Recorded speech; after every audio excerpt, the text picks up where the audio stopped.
And thank you to you and to Cynthia for preaching last week. That allowed me the opportunity to go to my daughter's wedding, which would be a good thing. And it was fabulous. Take a look at this. Isn't that beautiful? That's my daughter Emily and her new husband Chris. And that was not Photoshop. That's the real sunset. I did pay extra for that, but that was okay. And we're appropriate because we're speaking of family today as we wrap up our series on being unstuck. We're diving into the hard one. I mean, if you try to think of somebody or a group that gets stuck, one of the stuckiest places is family. And we all know that, but just to remind you, anybody here ever been to Christmas or Thanksgiving and you go home and it doesn't matter who you are or how old you are, you're a kid again. They treat you like you were back in the day. And you might be successful in your own career, and you may be a parent yourself, but you go home and you're that kid that was in that and treated like that. And one of the hardest things is that sometimes we go back into that role and we act like that and we kick ourselves and we say, what am I doing? I'd never be this way in real life. And, there's a television sitcom back in the 90s that they asked the question, why can families so quickly push our buttons? And the answer came back, it's easy. They installed them. So we're going to take a look at that in any number of ways in our families of origin and in our families. We're told, come back, don't change, or change back to the way you used to be. Every family, but not just families, any gatherings, every tribe, every sports team, every community of faith, we all have our own rules, our own expectations, spoken and unspoken standards that we have. And the very best version of this is called family ego. It's a family ego. This is shorthand. We train our kids. We teach our kids this stuff that we believe, and we want them to know so that they, without having to come up with it all on their own, they have a sense of who they are and how they're to act and how they're to be. Family ego is a good thing. For example, some families are very intentional about using their kids' allowance to teach. In our family, we save 5% of all of our income, and we give 10% to the church. Kids grow up with that, and they'll probably be better off for retirement because they had a family that taught them in that. Now, in my family, because I have been a pastor, mostly in churches for 20 years, where business casual was the norm in the church, the way they dressed, which I get it. That's not exactly the thing to bring up in this church. But, business casual was the dress standard. That's, kind of why I dress like this. We taught our girls, we don't wear jeans to church. We don't wear jeans to church. They hated it. All their friends wore jeans to church. But we just kind of, our family ego was in our family, we don't wear jeans. The thing is, they would love to come to a church that was where casual was the standard, was the norm. But here's the strength, here's the power, and maybe even the downside of family ego. When my daughters came to this church for Easter, they didn't wear jeans. They won't wear jeans to church because the family ego, it's still inside them, even if they would rebel against it. So, as you might guess, if family ego is the upside, there is a downside to this. That's called the family swamp. The reality is we all grew up with a family swamp. I know that a lot of families, they want to at least project that we're doing fine. If we don't have any problems, but if we do, we got it. We're going to work it all out. But I want to say, I think I'm on pretty strong, firm ground when I say all of us have had a family swamp. And I say that because Jesus had a family swamp. And if Jesus has one, then probably all of us. If his own family couldn't get away without a swamp, then we all have one too. Family swamps are family systems, family lessons, family rules, expectations, secrets, some that we talk about and some that we never talk about. It's the way we live and act and react to all the other members of our family. And just in case you're like, I'm not buying this, let me give you a picture of a family swamp. So here you go. The dog even feels guilty in the family. And the 1-year-old has already figured out how to blame other people. Where did he learn that? In the family swamp. So, so while family egos reinforce positive things, the family swamp reinforces negative ones. Getting ready for this sermon, I asked one of my daughters, Annie, just like a couple days ago, I said, hey, in our family, did you ever learn any negative lessons growing up? Oh, she didn't even I didn't even get the words out of my mouth. She said, yeah, we knew that we were responsible for your income. I said, what? She said, yeah, when you taught us that in our family we don't wear jeans to church, what we learned was that if anybody in the church wasn't happy with us, your kids, or we ever did anything wrong, you could lose your job. And I thought, a couple things. One, obviously that's not what we wanted to teach them, and it isn't true. And secondly, could you not have had to think about it a little bit before you came up with an answer like that? Oh, no, Dad, I can't imagine anything that was hard for us. Oh, no, boom, she was on it. Right like that. So the thing about family egos and family swamps is that they seem true and they seem normal. Isn't everybody like this? And regardless of what our family egos and swamps have ingrained in us, we sometimes feel stuck. We wish we could change. And at some point, many of us decide we don't want to be in the swamp anymore. So how do we benefit from healthy family egos and avoid and escape the family swamp? And what does Scripture have to say about it? Because, by the way, family swamp is one element of cognitive behavioral therapy, of family systems therapy. It's a psychological thing, and therapists use it, but we're not here to teach therapy. We're here to hear what does Scripture, what does God have to say about something. And in fact, we're going to take a look at Jesus' family swamp. Does it surprise you that he has one? It surprises us the way we would be surprised that Jesus sweats or gets hungry or tired, because Jesus is human.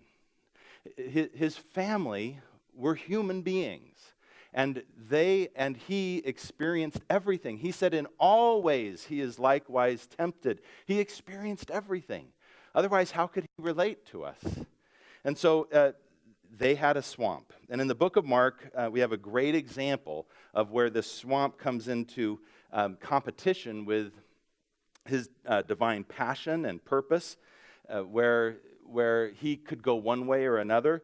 So how he handles this situation helps us see how we can handle our own family situation. So we're going to take a look at Mark chapter 3, verses 20 to 35. It says this, "Then Jesus entered a house, and again a crowd gathered, so that he and his disciples were not even able to eat. When his family heard about this, they went to take charge of him, for they said, 'He is out of his mind.' And the teachers of the law who came down from Jerusalem said, 'He is possessed by Beelzebub. By the prince of demons he is driving out demons.' Then Jesus' mother and brothers arrived. Standing outside, they sent someone in to call him. A crowd was sitting around him, and they told him, 'Your mother and brothers are outside looking for you.' 'Who are my mother and brothers?' he asked. Then he looked at those seated in a circle around him and said, 'Here are my mother and brothers.'" Now, verse 35, the next verse, is the end of chapter 3, the end of this story.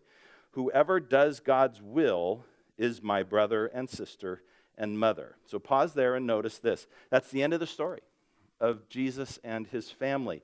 Mark is next going to move on to chapter 4, and he starts a whole new story, which begins with, again, Jesus began to teach by the lake. That crowd that gathered there around him was so large that he got into a boat and sat in it on the lake while all the people were along the shore of the water's edge. So here's the interesting thing. In the story of Jesus and his family, Jesus does not appease his family. He doesn't stop what he's doing. And oh, my mom's calling me.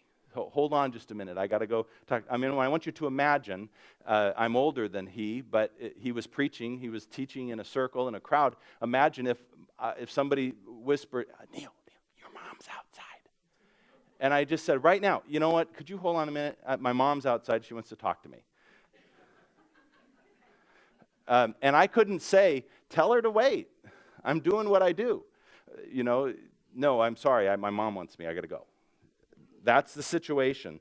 And the reason he doesn't do that is the most important thing we can know about the family swamp. It's this.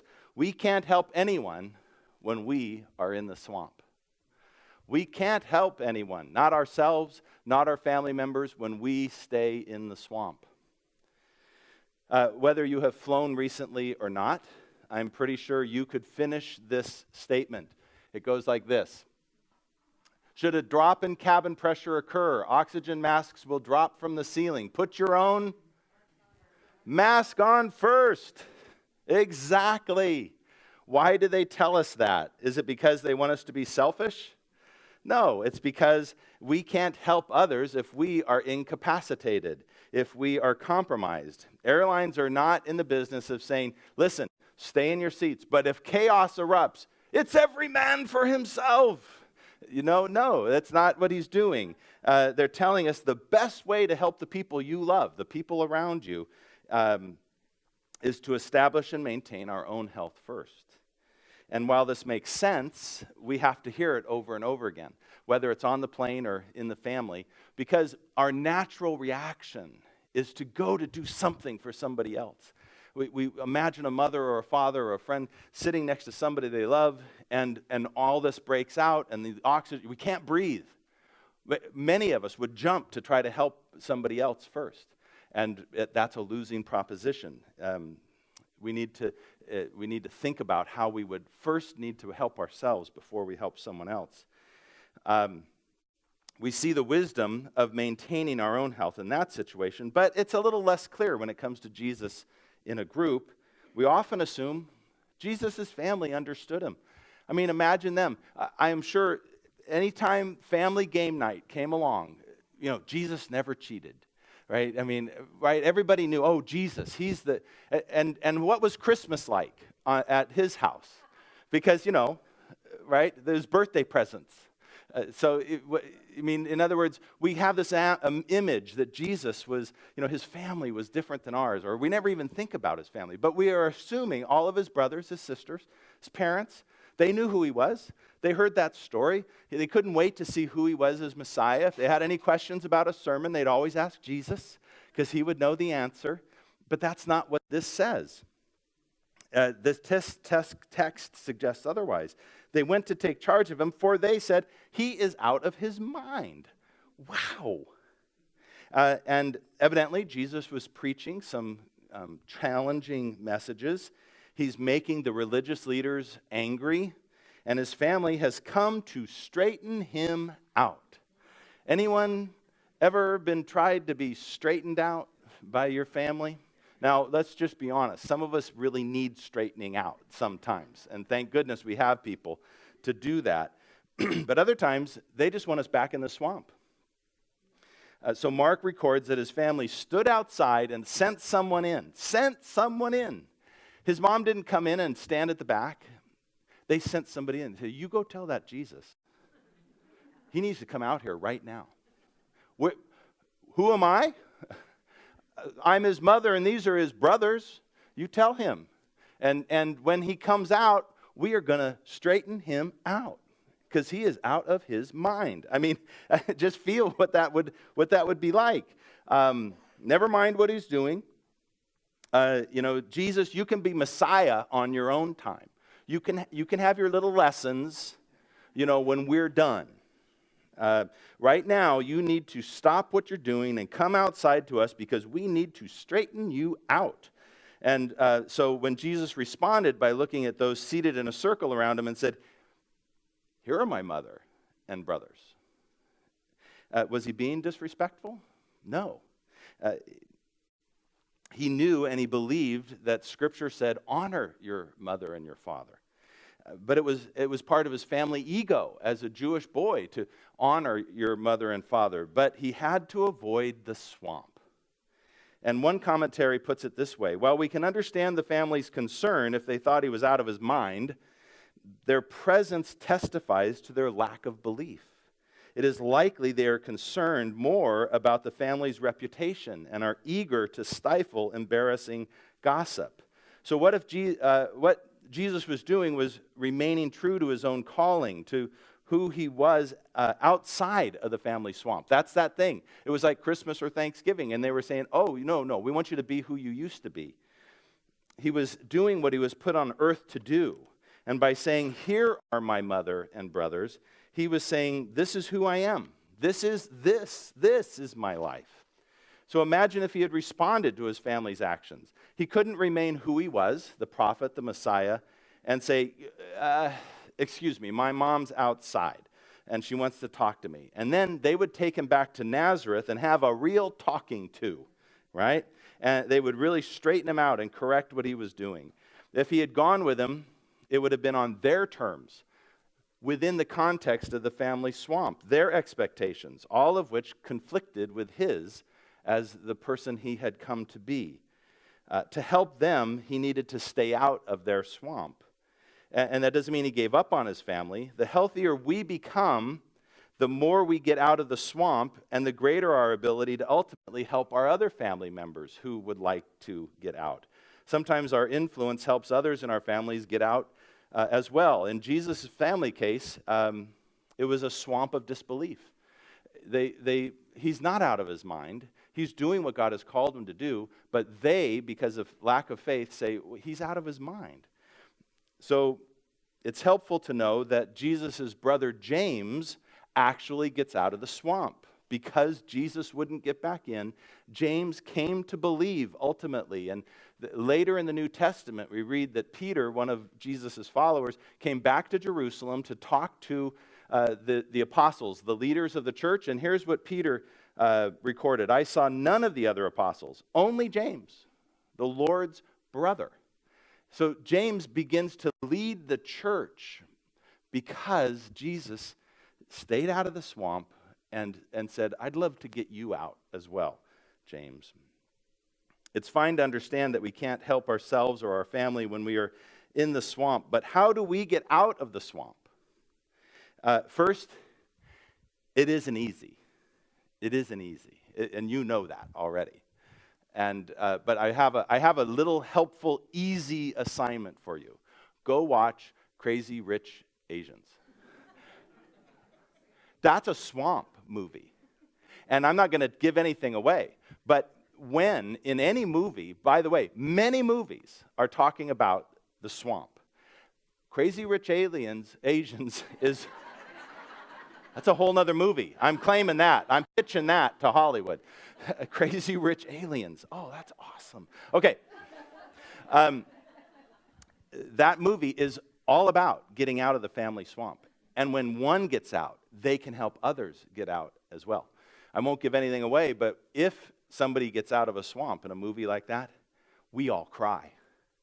It's a tear moment because we want out and we relate to them.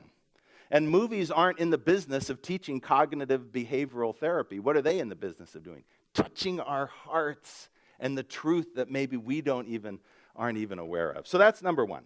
Number two, if you really want to work on this, there's some great resources in the YouVersion on this. There's some great stuff online.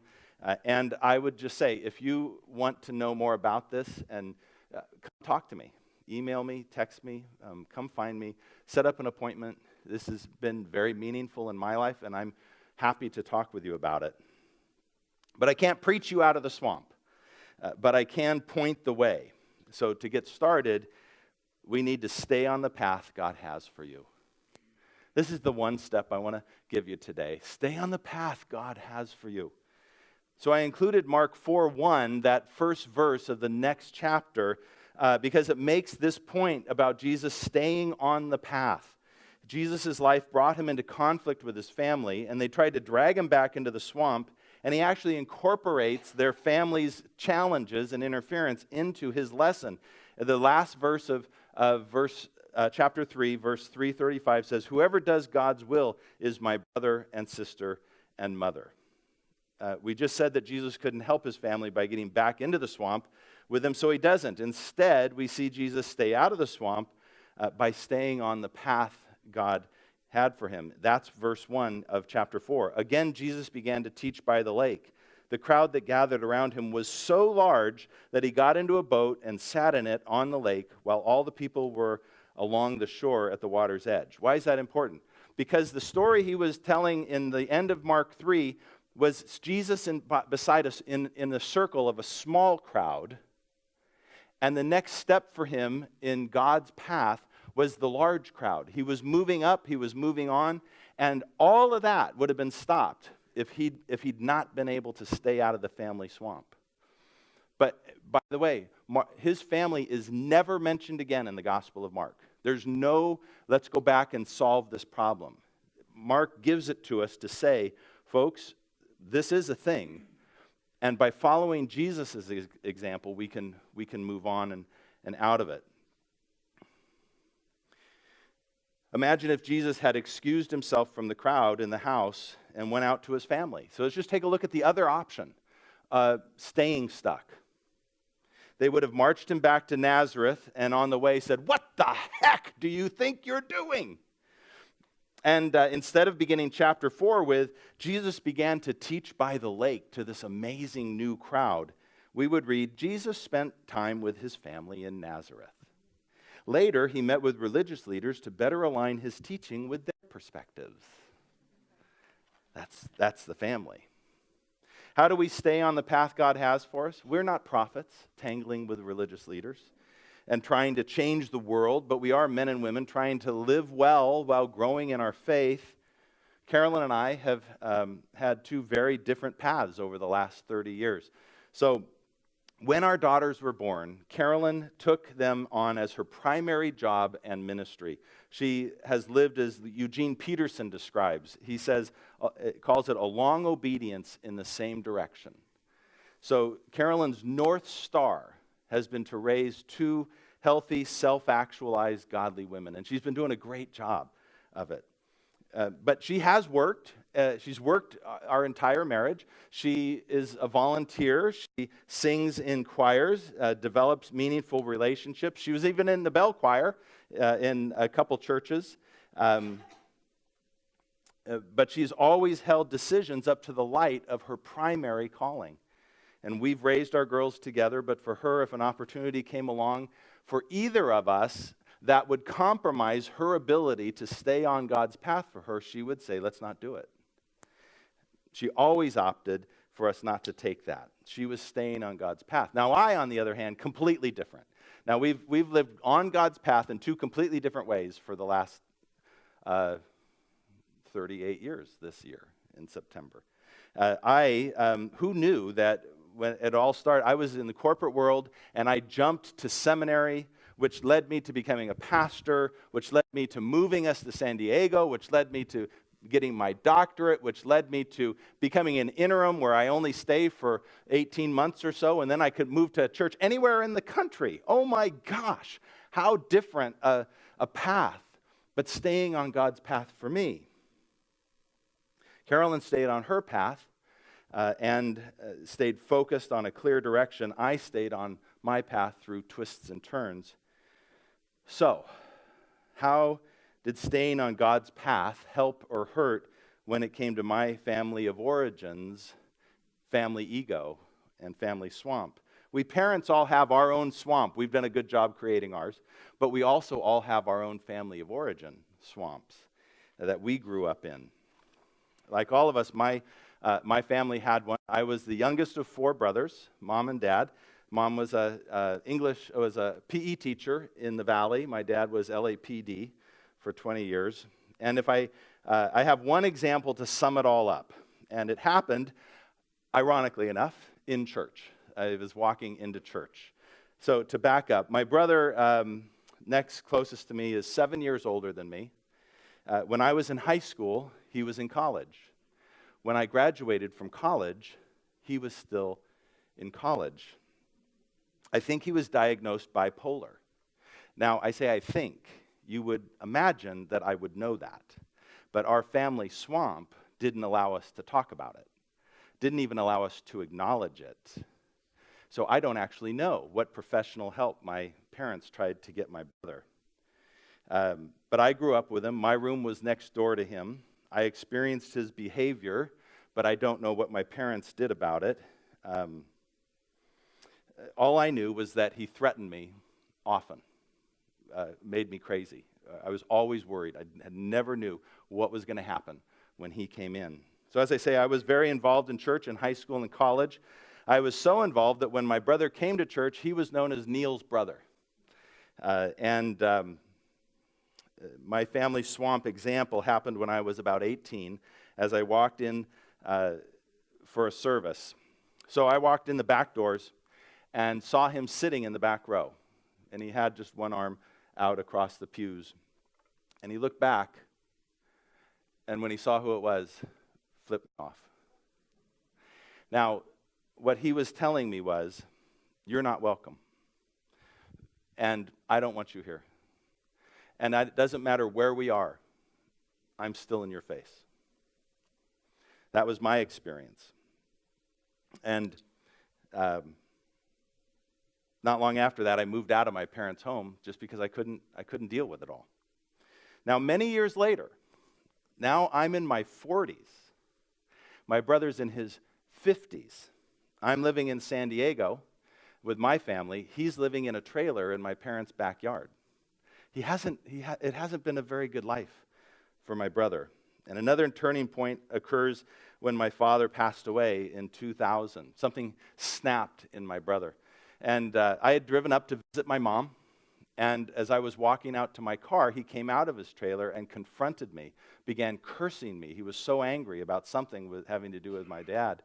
He got on his knees and he called down Satan to destroy me. We didn't talk much after that, as you can imagine. But as you can imagine, that was terrible for my mother. Whether she could talk about it or not, she hated the fact that her kids just didn't even talk to each other. And she would often draw me back into the family drama and honestly, the family swamp. Whenever I'd go over for years, I'd spend a whole afternoon with her, and then she'd say, "You're going to go talk to your brother, aren't you? I mean, you're the minister, aren't you?" And what I wanted to say was, so what you want me to do is go out to a trailer to a brother that practically attacks me, who's going to have a very unpleasant conversation, and you want me to treat it as normal. You want me to act like nothing has ever happened and pretend that everything is fine. That's really hard. But I did it. I was still in the swamp. So how did I get out of that? I realized I can't help myself or my brother or my mother by staying in that swamp.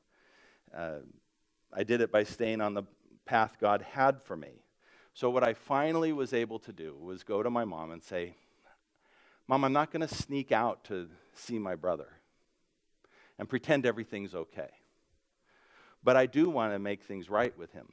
If you will set up an appointment with him, you find out what's the best time for him.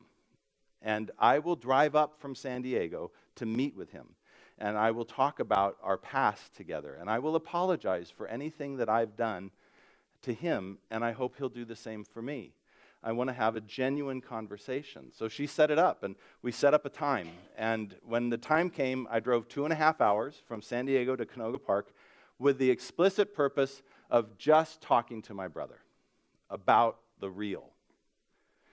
He didn't show up. He never talked about it with my mother again, never tried to rearrange it, and I never did get a chance to talk to him. It wasn't much longer after that, and he was killed in a car accident. Now, I share all of that to say this isn't easy, and we all have stories. When I was getting ready to go see him, I prepared myself. I prayed. I asked others. This was not a quick decision. I did what the stewardess teaches us to do. I put my own oxygen mask on first before trying to help anybody else. There's more that could be said, and I don't mean to minimize his life at all. But it was tremendous loss for my mom, especially, and for a family that never really got its act together. But I will tell you this. The truth is, I still had a foot in the swamp.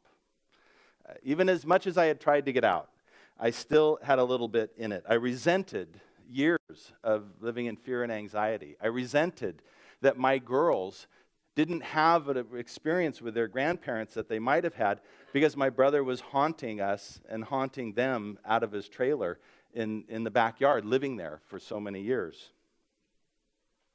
So did I ever get out of it completely? Do we ever get out of it completely? Yes.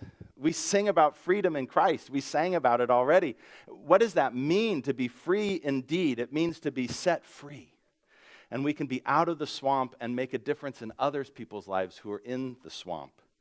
And there's some things that we can do, and I say take a look at some of the things in YouVersion. But the most important thing is just to remember the three things we've already said. Let's acknowledge that we all have a swamp. And to recognize that we can't help anyone by staying in it. And that we get out of it by staying on the path God has for each of us. And knowing those three, I have one little step, besides the crazy rich Asians, which is a great fun thing to do. I'll give you one thing that offered me closure and healing, and I offer it to you. We take our hurt and our loss of our family to Jesus. I don't just mean pray for our family members. We do that. I know you do that. My mom prayed for my brother for decades. I mean talk to Jesus about them. I talked to Jesus about my brother and told him how I felt and what hurt. And I said, what could I do? I really laid it all before him. And the reason I told you the story about my brother flipping me off in church was that was the memory that came to my mind when I was praying. And I've been praying enough, I know enough to know when you ask God for something and you get a message, pay attention. So I said, Jesus, where were you when that was happening? Were you in the room? And I just sat and replayed that memory, which, as you can imagine, painful memory for me. I replayed that memory in my mind. And there I was. I walked in the doors. There's my brother sitting with his arm across the pew. He looks back and just flips me off. And then, for the first time, I saw Jesus sitting a spot away from him. And he just reached over and put his hand over my brother's hand and bent that finger back down. And then he looked back and smiled at me and gave me a thumbs up. Wow. What he was saying is, your brother doesn't have the final say. You are welcome here. This is my place, and I'm here with you in the midst of all of it.